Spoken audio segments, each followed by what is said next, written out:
So I'm currently working on the the sixth book in the Love Poems at the End of Our Lives series, which is about this high school senior who gets murdered on the last day of high school, and people probably already heard that before.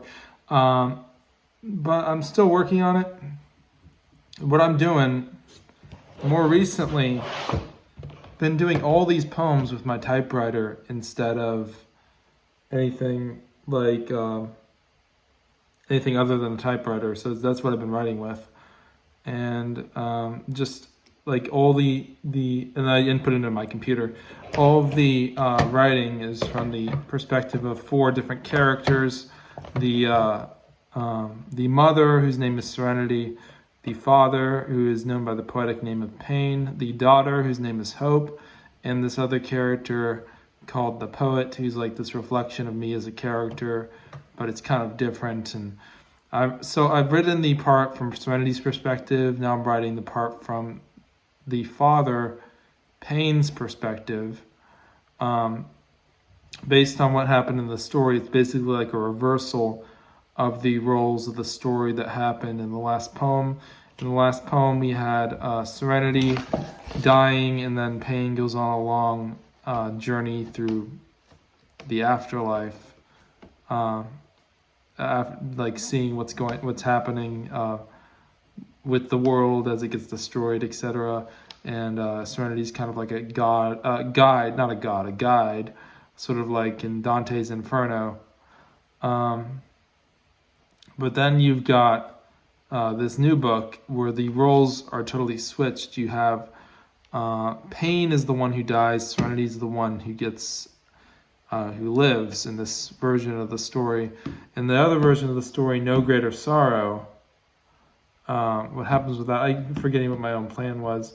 Well, this is The Last and Eternal Fire, this document I'm working on now. In the book No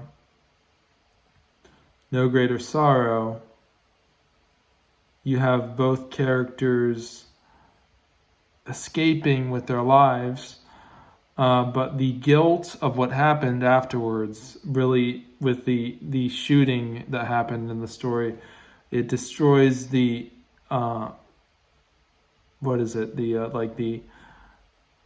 the characters are pretty much destroyed emotionally, and it ruins their relationships. So it ruins the relationship between Pain and Serenity.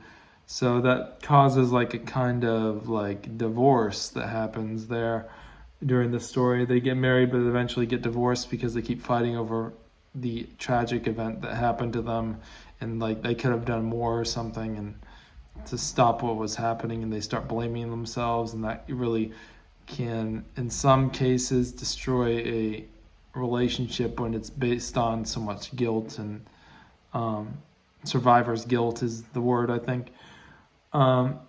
So that's the other story, but this one, just want to read a poem from it. Using my typewriter here is what I've been using. Just wanted to quickly show that. Probably not the best camera angle, but this is the first poem from the character Pain's perspective, who is the narrator for the last poem. But this is from The Last and Eternal Fire. It's going to be from Division 2 of The Last and Eternal Fire. I gazed into the darkness of the corner of my bedroom when the first light of the explosions came crashing through, and we all turned on our TVs and watched them flood. Danger fraught with passions. Words now as mighty as the gods of our imagination. The tyrant who we would let have the control over a small part of our lives. The years passed. They never let us go. Nightmares flooding my front door, bashing the truth in our lives against the rocks, thrusting us down, but they are all surprised when we rise again, once again alive, ready as ever to greet a hopeless world with joy. Words they censored, now smuggled, tattooed into our skin, etched into our bones, where we can feel the oppression always so well justified. We never took up our arms and never fired rounds into the face of the abyss of tyranny.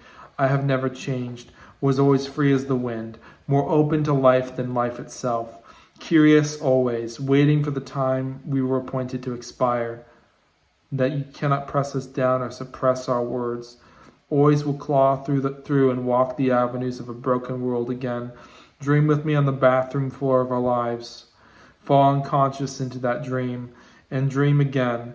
Die and wake up and find yourself changed in motion, waiting for the last moments you have.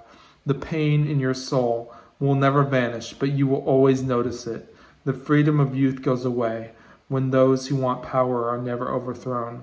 The desire for love is never outgrown. And that's a poem, kind of like a bunch of personal thoughts rambled in with the lines. The character is speaking. This is actually a poem from the perspective of the character before his death. In the last poem, it was a single poem.